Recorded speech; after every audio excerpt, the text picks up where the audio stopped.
I am so much, I think, of what it looks like to succeed in the American dream.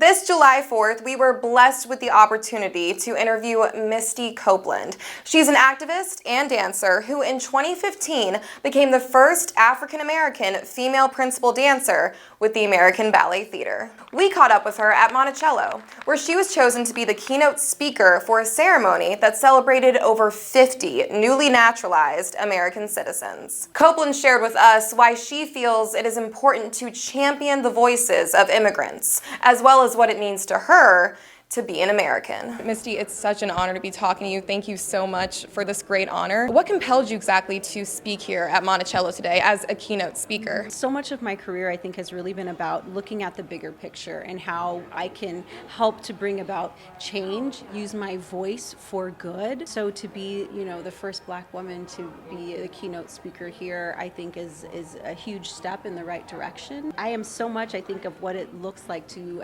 succeed in the American dream. And I think that that's kind of this underlying theme that for a lot of the people that receive their citizenship today, that it's really about knowing that they can dream about something bigger than maybe themselves or their families or where they come from, but also not letting go of their culture and their identities there. And I know that the Misty Copeland Foundation, it champions diverse voices for the ballet space, the performance space, the overall dance space. What would you say to maybe some newly naturalized citizens who might want to break into the performance field or the artistic field in America and they don't know exactly where to start? Thank you for bringing all of that up. I think it's really important to surround yourself with support, mentorship, community, because that's how you build your confidence. That's how you find opportunity. I think it's by having support. And so what's been important for me with the foundation is going into communities that might not otherwise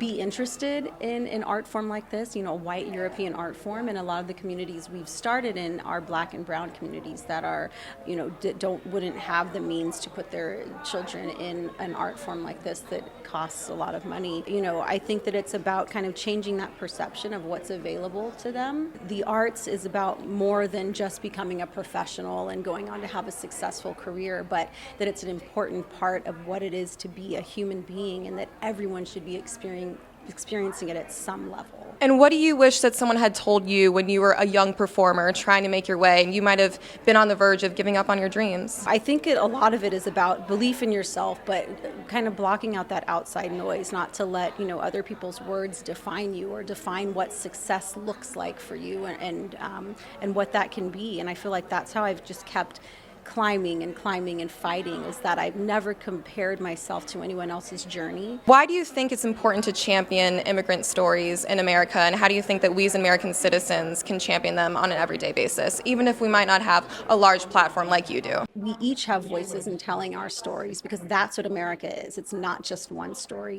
It's several stories. And through my own production company, that's so important for me to be able to tell those types of stories that, when you think of Indigenous stories, that it doesn't always have to be about tragedy, that we can tell stories of triumph from different cultures as well. And so I think that that's so vital in really being honest and true to who we are as Americans. As you can see, Misty Copeland remains a true icon of grace and determination, continuing to inspire dreamers of all ethnicities on this Independence Day. I'm Leilani Johnson, WUVA.